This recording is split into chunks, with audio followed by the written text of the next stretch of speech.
Today we are going to learn about break, continue, looping over dictionaries, looping over strings, looping over tuples, sets. Let's get started. Loops. Break and continue. Break and continue are keywords which provide us additional power to manipulate a for loop or a while loop in Python, right? So break helps us break out of a loop, and continue helps us move to the next element of that loop. So let's try to see break in an example. So for I in ls, if I will break out of the loop if I encounter a even number. So if I modulo 2 equals to 0, then you just break out of that loop. Otherwise, you keep printing the I. Now let's define a list for this loop to run over. 1, 3, 4, 1, 3, 3, 1, 7, 2, 3, 4, 5, 6. Now, where do you think are we gonna get out of this loop? Can you let me know in the comment section, where do you think are we gonna get out of this loop? We broke out of this loop at 7 because the element after 7 was 2, right? And when this condition was satisfied, we just went out of the loop and it didn't print 2. So this is the use of break. So let's say you are searching a list of 1000 elements, right? And if you find object that you were searching for in the 5th index, does it make sense to still go ahead and keep searching over the next 995 elements? Of course it does not, because it is computationally inefficient.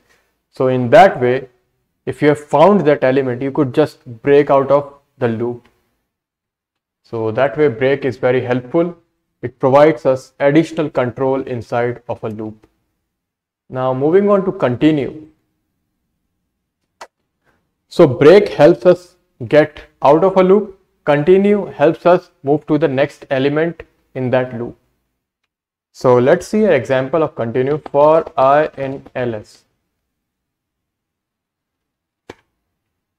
If I modulo 2 equals to 0, then I would continue.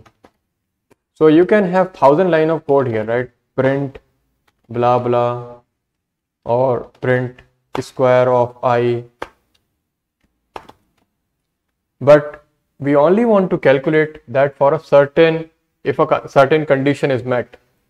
If not, we don't have to through those line of code. We can just move to the next element of the list.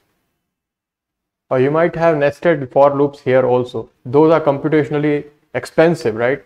So you don't want to go in there. You can just move to the next element to look for your desired number. So let's see now. It keeps printing all this, and when the condition is met, it moves to the next element, and then again it keeps printing it. So what if I add a new list ls, and I want to perform all these operations for odd numbers, right? So I don't want to perform these for even numbers. So it only performed for odd numbers, and we saved our computation time a lot and resources also. So that is the use of continue, right? And break. So I hope you are clear with continue and break. Let me know in the comment section if you have any doubts in break or continue. Let's move ahead with the next concept, which is looping over dictionaries. In Python, there are dictionaries, lists, tuples, sets, and custom data types. And dictionaries are one of the important data types in Python. So how do you loop over a dictionary? So let's first create a dictionary. My dict. And in that dictionary, let's keep name data science age,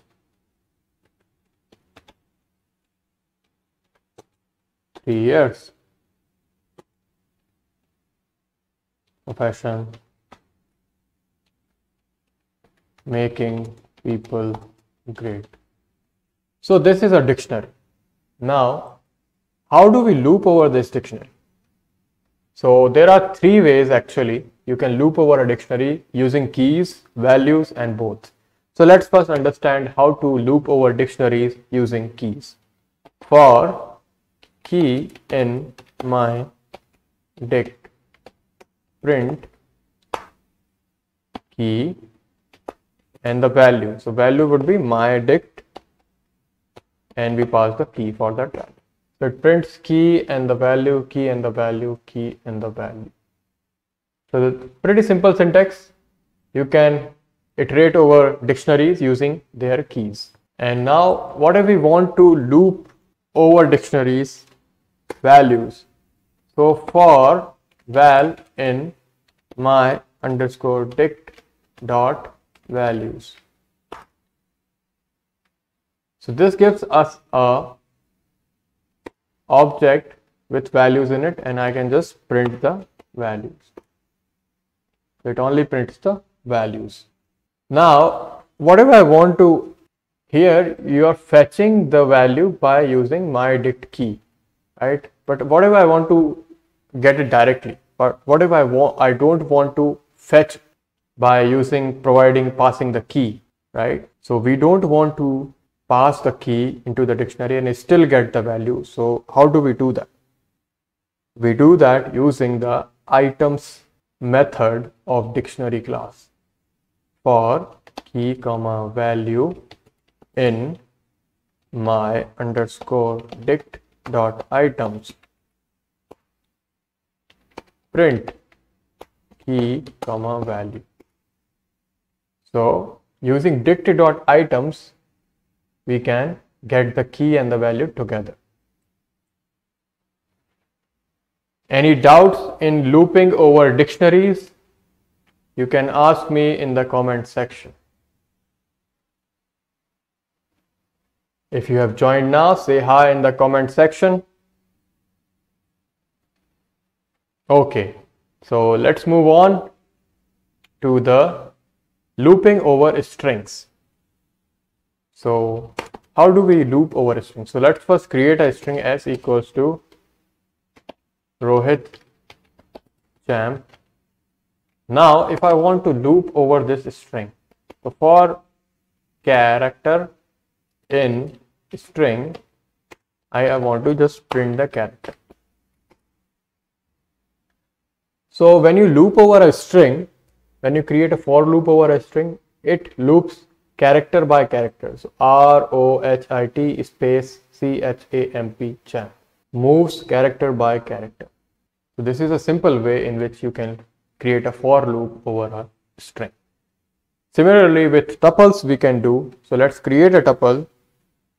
Tup equals to 2, 3, yo-yo, 5, 6.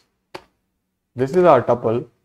Now for val in tup, print value. We just printed all the values with the tuple. Similar fashion, very easy concept. Looping over sets, you can see in a similar fashion we created a set and then we just created a simple loop to access the values of the set. And if you have any doubts or any questions, you can ask me in the comment section.